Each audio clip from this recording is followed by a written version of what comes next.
Ce jour-là, comme 2 fois par semaine, Marius a troqué son uniforme contre une tenue de sport. Ce passionné de boxe et d'arts martiaux a passé la qualification d'instructeur de la police municipale. Ouais, bonjour à tous. On va commencer par la palpation. Régulièrement, il entraîne ses collègues aux techniques qu'ils utilisent au quotidien, comme la fouille au corps, avec certains pièges à éviter. J'ai mon collègue avec moi, il va s'occuper de ma protection. Moi, je suis ici en 3/4 arrière, d'accord? Je vais commencer par la ceinture abdominale, puisque c'est là où on retrouve le plus d'armes généralement. C'est pour cela que ici, je suis sur mes appuis, ok? S'il bouge, je peux reculer, éventuellement, ok? Et là, je rentre, d'accord? Des conseils et un entraînement qui peuvent un jour leur sauver la vie. Soit tu te mets à l'intérieur ici en croisé. C'est à toi de choisir. Mais ne viens pas ici. Si tu viens ici, tu ouvres tout. Face au risque qu'on encourt, les armes qu'on peut avoir sur la voie publique, des mecs qui ont des couteaux dans les poches, ce genre de choses, il faut vraiment que ça soit acquis. Donc c'est la répétition qui fait qu'on peut se dire que quand ils ont fait une palpation, elle est faite, elle est correcte. Voilà. Une séance un peu spéciale aujourd'hui, car Marius reçoit ses futurs coéquipiers. Les nouvelles recrues de la brigade de nuit, l'une des missions les plus difficiles. Bonjour à tous. Pour eux, il va falloir apprendre à recevoir des coups et à en donner. Alors comme à chaque fois, Marius leur fait passer l'examen d'entrée. Un combat rapproché assez musclé pour savoir de quoi ils sont capables. Ouais, c'est bien. Pourquoi tu cours?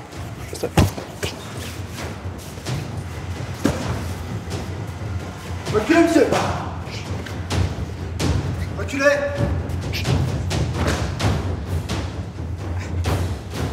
Ça va?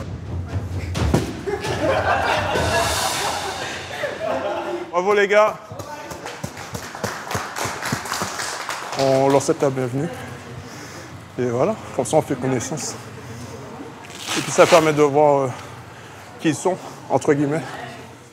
Ces jeunes coéquipiers le savent, ils auront encore besoin de quelques séances d'entraînement pour être sûrs de pouvoir faire face à toutes les situations. Sur la voie publique, certains ils n'ont pas de pitié envers les forces de l'ordre. Donc, il y en a beaucoup qui veulent, comme on dit, se faire du flic. Donc, faut qu'on prouve qu'on est là et qu'on ne reculera pas si nécessaire. Et il y a un combat justement que ces policiers mènent au quotidien et dans lequel ils ne veulent surtout pas céder du terrain. À Meaux, le problème numéro 1 de la police municipale est solidement enraciné dans ces grands ensembles aux multiples cachettes.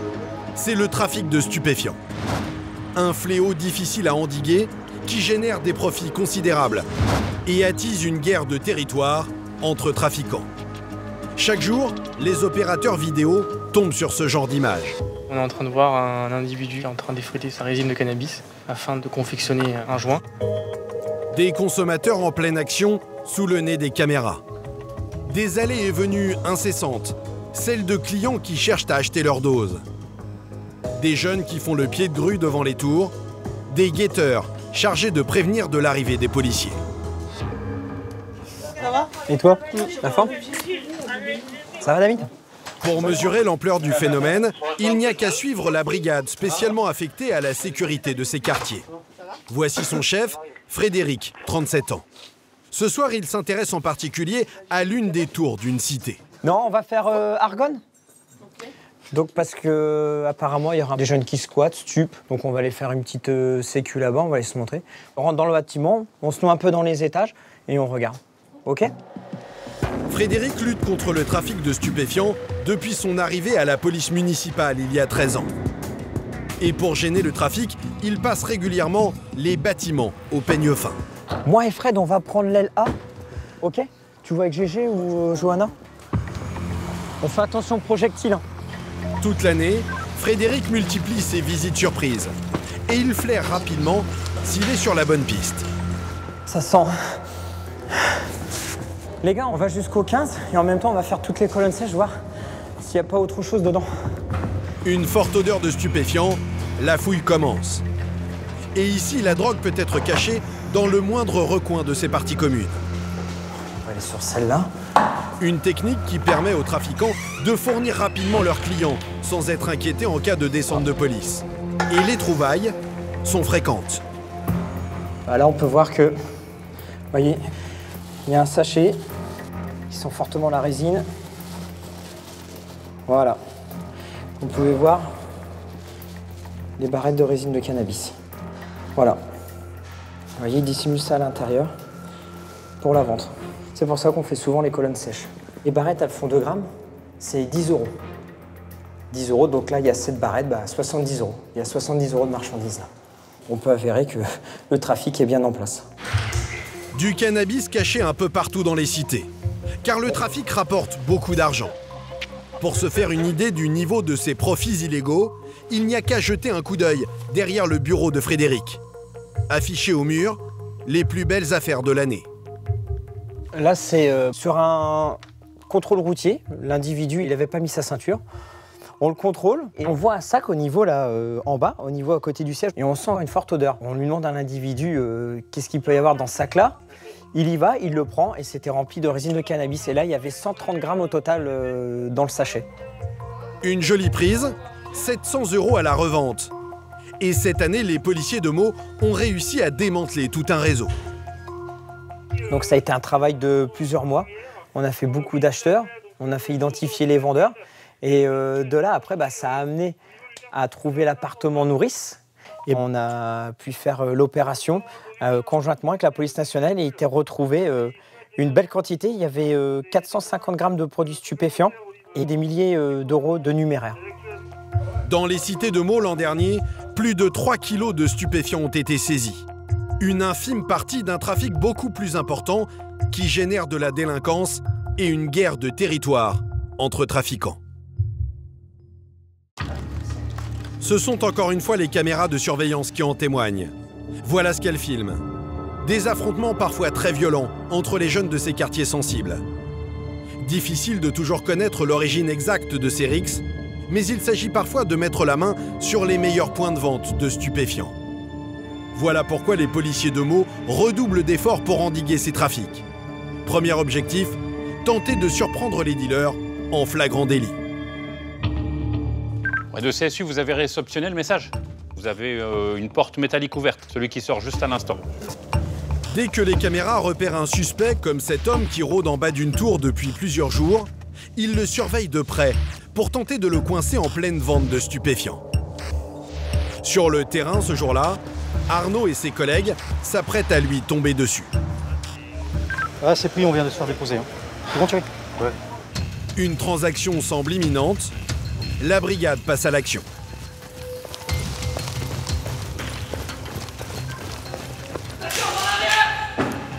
Positif, Cette fois, le suspect n'a pas eu le temps de s'enfuir. Mais il est seul. Les policiers le fouillent et malgré son jeune âge, ils trouvent sur lui une grosse somme d'argent liquide. Ah oui, tout ça, c'est à vous. Laissez-moi m'expliquer, parce que mon père, quand il est décédé, en fait, j'ai de l'argent. On a chacun nos soucis. Tu as combien exactement? Non, tu comptes pas. Tu as combien? Je crois que j'en ai 250. Combien? 250. 250? Compte. Les policiers le savent, les trafiquants connaissent rarement avec précision les sommes d'argent qu'ils ont sur eux. J'ai 300 €. T'as 300 € au lieu de 250 en 45 secondes. Tes billets, on fait des petits. J'avais 40 € dans le paquet. Oui, oui, c'est certain. C'est un bon placement. Oui, c'est un bon placement. Hein. C'est mieux que les courses, hein, ou la bourse. Hein. 300 € alors que le jeune homme ne travaille pas. Les policiers veulent en savoir plus sur lui, car ils n'ont pas l'habitude de le croiser ici. Vous êtes connu de la justice alors? Oui. Pour... Ouais, et ensuite? Délit de fuite? Vous n'avez pas de permis? Non, c'est un scooter. Scooter? C'est un nouveau. Depuis hier, on l'a contrôlé déjà hier. Il vient d'un autre département. C'est un guetteur. C'est un guetteur. Un guetteur, ces jeunes recrutés par les dealers pour donner l'alerte en cas de descente de police. Mais pas moyen de le coincer aujourd'hui, alors Thierry, ce collègue d'Arnaud, va lui faire comprendre que les policiers l'ont à l'œil. C'est pas la première fois qu'on te voit ici. T'es toujours avec les gens qu'il faut pas être. Si je te rechoppe, même avec une crotte de nez, une boulette, je te jure que je t'emmène. Je te jure que je t'emmène et tu vas prendre. T'as bien compris.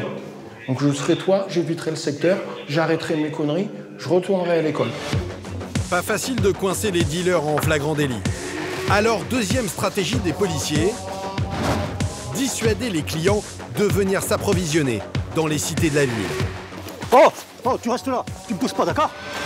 Exemple ce jour-là, Arnaud soupçonne cet homme d'avoir acheté du cannabis. Pas de produits stupéfiants sur vous, monsieur? Non.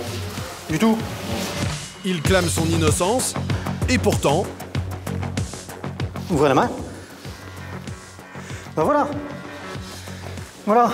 Arnaud découvre 2 grammes de cannabis, sans doute sa consommation personnelle. Est-ce que vous en avez encore sur vous? Non, j'ai Vous cartez les jambes? Pour un simple consommateur, très souvent ce genre de contrôle se termine par un rappel à la loi. Mais pas cette fois. On va aller au commissariat. Pourquoi faire? Bah, parce que vous aviez. Il n'y a même pas 3 jours dans le champ. Vous m'ont embarqué pourquoi? Bah, pour ça. Le jeune homme encourt une amende, alors direction le commissariat. Le but, faire comprendre aux consommateurs qu'il vaut mieux éviter les cités de la ville. Et pour ces policiers, il y a un 3e moyen de gêner ces trafics. En France, une loi interdit l'occupation des espaces communs, comme les halls d'immeubles et tout ce qui peut gêner l'accès des locataires. Une infraction passible de 2 mois de prison et 3 750 € d'amende. Pour faire respecter cette loi, il faut parfois montrer les muscles.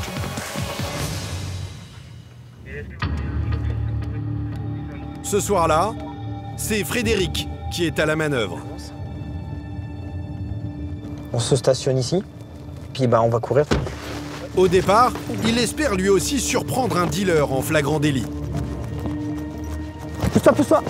On prend celui qui est dans le hall, là, interdiction. Hein. À son arrivée, il trouve 2 jeunes devant l'entrée de la tour.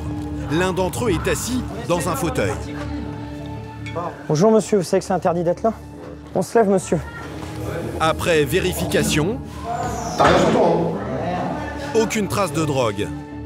Alors Frédéric et ses collègues vont profiter du déplacement pour faire appliquer la loi et dégager l'entrée de tout ce qui l'encombre. On va mettre ça à la benne. Allez hop. Le fauteuil part à la décharge, ce qui ne semble pas du tout plaire au jeune homme qui était assis dessus. Un policier affirme avoir été insulté. Il veut l'interpeller pour outrage, non sans difficulté. Laisse-moi, je vais me laisser faire. Demande ta main. Demande ta main. Non, c'est bon, tu te laisses faire. T'arrêtes ton cinéma devant tout le monde. Eh, il a serré de ouf, là, monsieur. Il va te le desserrer J'ai maintenant. mal. Arrête. Ça va desserrer dans la bagnole, mais t'arrêtes tes conneries maintenant. Ok. T'as compris? Au final, le jeune homme est interpellé pour un tout autre motif que le trafic de drogue. Mais le plus important pour Frédéric, c'est d'avoir mis fin à sa présence au pied de l'immeuble. Un trafic de stupéfiants, ça amène du monde. Ces individus-là, justement, ils sont toujours en train de squatter devant le bâtiment, ils sont assis, ils ne sont pas du quartier. Donc ça crée un climat d'insécurité par rapport aux riverains. Ils gênent l'accès aux riverains, donc on a de quoi faire pour pouvoir contrôler l'individu. Mais malheureusement, il a outragé les collègues. Ça, il n'y a pas plus l'intervention. Lutter contre le trafic de stupéfiants, un combat quotidien et fastidieux. Chaque jour, policiers et dealers jouent au chat et à la souris. Et aucun des deux n'a l'intention de lâcher prise. Ce jour-là, au siège de la police municipale, petite pause au milieu de cet emploi du temps bien rempli. Pour Marius et quelques-uns de ses collègues, c'est un grand jour. Ils prennent du galon, des grades remis par monsieur le maire en personne. Ça va? Comment allez-vous? Bonjour. Une nouvelle distinction pour Marius, déjà décoré il y a quelques mois pour acte de bravoure. Pour sauver, c'était juste un mois avant que après vous soyez arrivé, ou 2 mois. J'étais là un petit mois. Vous vous souvenez, vous aviez sauvé une personne qui avait tenté de se suicider dans la Marne, hein, c'est ça? Voilà le grade. Le genre d'événement qui resserre les liens entre ces policiers, et ils en ont bien besoin. Souvent les premiers sur les lieux, ils sont régulièrement confrontés à des scènes aussi violentes qu'imprévisibles. Et c'est souvent la nuit que les esprits s'échauffent. Comme tous ses collègues, Frédéric vérifie soigneusement son matériel avant de partir en patrouille. Flashball, matraque télescopique ou pistolet. On est bon? Oh non, t'inquiète. Et à peine sorti du commissariat, le premier appel s'annonce inquiétant. On a un individu requérant qui se plaint de son colocataire. On parle de coups de couteau. Pour l'instant, on n'a pas d'éléments. Des coups de couteau, le genre d'information qui met les policiers sur les dents. On patrouille hein, sur place, on fait attention, on va pas comme ça dans la gueule du loup. Hein. S'il y a un mec armé, on ne sait jamais, c'est pris. La tension vient de monter d'un cran. Frédéric et ses hommes arrivent rapidement sur place, un quartier populaire de Meaux. Donne-nous l'adresse, au combien? Une fois dans l'immeuble, ils progressent prudemment et sur le palier, ils tombent sur la victime. Monsieur, venez avec moi. Tranquille, tranquille. L'homme porte une blessure au ventre. Son agresseur n'est autre que son colocataire. C'est celui qui a le couteau? Le couteau, je suis allé arracher des mains, il est là-bas le couteau, monsieur. Il est là, sur la table. On va rentrer dans l'appartement, vous avisez l'OPJ. Dans ce genre de cas, le danger peut survenir à tout moment.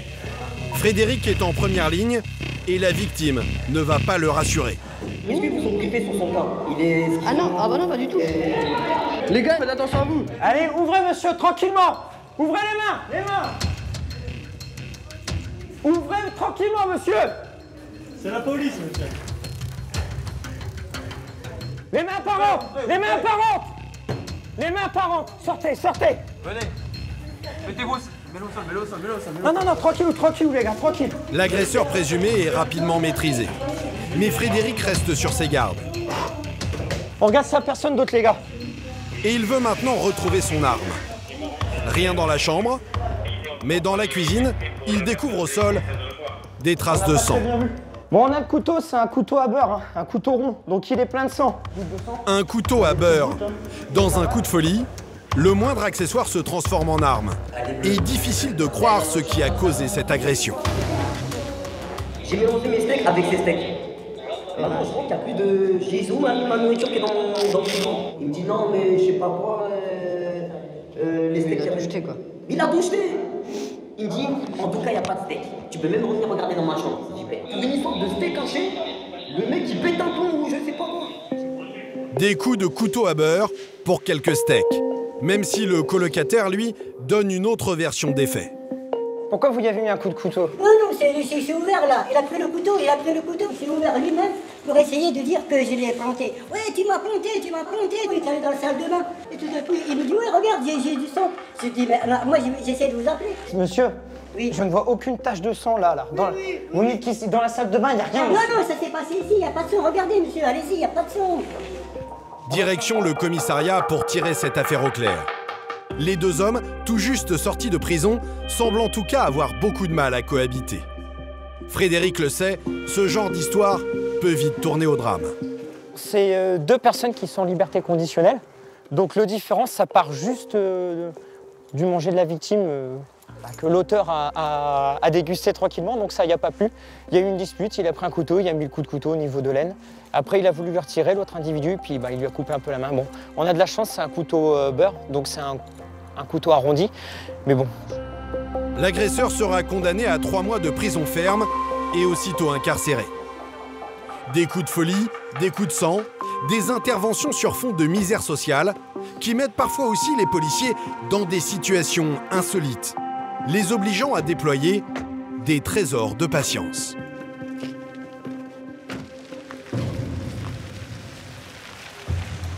Cette nuit-là, de l'autre côté de la ville, Marius est lui aussi en patrouille. Et vers 2 h du matin, peut-être qu'il s'est endormi, mais... cette voiture garée dans une station-service fermée attire son attention. À son bord, un homme d'une 60aine d'années, endormi. Ouvrez, monsieur, ouvrez. Oh là là là là, sur quoi on est tombé? Qu'est-ce qu'il fait? Bonsoir. Bonsoir, monsieur. Vous allez bien? Vous allez bien, monsieur? Très bien. Marius remarque 2 bouteilles d'alcool dans la voiture. Et l'homme semble un peu perdu. Monsieur, ça fait combien de temps que vous vivez dans votre voiture comme ça, là? Ça fait aucun temps, ça fait aucun de temps. Hein? Ça fait aucun temps. Vous avez bu beaucoup d'alcool ce soir? En principe, je ne bois jamais goutte d'alcool. Vous buvez pas une goutte? J'ai 2 bouteilles d'alcool sur moi. Ouais. Parce que je me suis dit, tiens, je vais goûter un peu ce truc-là. Vas-y, fais-le souffler pour voir s'il est agent ou pas. Vérification faite. 0. L'homme n'a pas bu une goutte d'alcool. Donc là, ce soir, vous dormez dans la Alors voiture, pourquoi dort-il ici? Vous êtes en panne d'essence? Ça, c'est exact, parce que c'est presque à sec. C'est pour ça, voilà, que je suis presque à sec. En panne d'essence, dans une station. Pour une raison simple, l'homme n'a sur lui que des espèces. Je n'ai pas de carte bancaire. J'ai 40 euros. Mais vous n'avez pas de carte bancaire. Et vous ne pouvez pas payer la station, c'est ça? Ça va, C'est pour ça que vous êtes là? Bah oui, et je me suis dit... Pour débloquer la situation, Marius sort sa propre carte bancaire. On fait le plein? Ah, le plein, s'il y a... Non, mais du moins 20 euros. Mais même la bonne volonté du policier ne va pas suffire. Ah, celle-là, elle est hors service en plus. Faut aller, Allez, ils sont en service tous les deux. Les deux sont en service? Les pompes sont à sec, alors Marius, qui ne veut pas laisser le vieil homme dormir ici, cherche une solution d'hébergement. Et l'affaire se complique. Nous, on va appeler votre femme pour qu'elle vienne. Non, parce qu'on est en procédure de divorce, ça m'emmerde. Ah, d'accord. Attendez, il y a mieux que ça. Un ami? Non, il y a mieux que ça. Ma future femme. L'homme aurait une petite amie à Meaux. Mais Marius et ses collègues ne sont pas au bout de leur surprise. Elle habite dans quelle rue, votre copine? Attendez. Je sais pas, je sais que ça fait 4 jours que j'ai rencontré, mais le problème c'est que j'ai le numéro de son boulot. D'accord. Non, mais laisse tomber. C'est téléphone rose. Non, il est pas rose son téléphone. Non, mais... Ah, c'est ça, c'est téléphone rose, c'est un 08 machin. C'est quoi ça, cette histoire? Ah oui, c'est payant 80 centimes d'euros la visite. La petite amie est en réalité une hôtesse de charme. Non, elle va pas venir, monsieur. Non, parce qu'elle répond tout de suite, elle. Ah oui, elle répond tout de suite, oui. Allô, Olivia, je te réveille, là? Non. Bon, tu sais pourquoi? Parce que là, je suis accompagné de une très jolie gendarmette et deux autres gendarmes. Et là... Demandez-lui si elle peut vous héberger. Est-ce que tu peux me dépanner pour ce soir? Chérie, je pourrais pas. On n'a pas rendez-vous tous les deux. Comme prévu, la jeune femme ne lui sera d'aucune aide. Et les policiers n'ont plus de solution. On a des services sociaux, on va vous laisser notre numéro et puis si vous avez besoin... Et puis mes collègues ils passeront tout à l'heure pour voir si jamais ça va bien pour vous et puis voilà. Vous enfermez bien? Ok. Je vous remercie infiniment. Ouais, pas de problème. Un homme à la dérive, dont la situation ne laisse pas Marius indifférent. Celle-là, je m'y attendais pas quand même. Non, mais il fait de la peine. Ouais, mais là, maintenant, tu vois, il fait de la peine. C'est jamais évident de tomber sur une personne de cet âge-là. Bon, de voir forcément, hein, c'est quelqu'un qui a travaillé, etc. Et puis bon, sur là où il devrait profiter de ses vieux jours, entre guillemets, il termine comme ça, quoi. C'est un peu... Bon voilà, on a de la famille, on a des parents. Voilà, personne n'est à l'abri de difficultés. Détresse sociale, agression, accident ou trafic de stupéfiants, un emploi du temps chargé pour ces policiers municipaux. L'an dernier à Meaux, ils ont assuré 6000 interventions, plus de 16 par jour.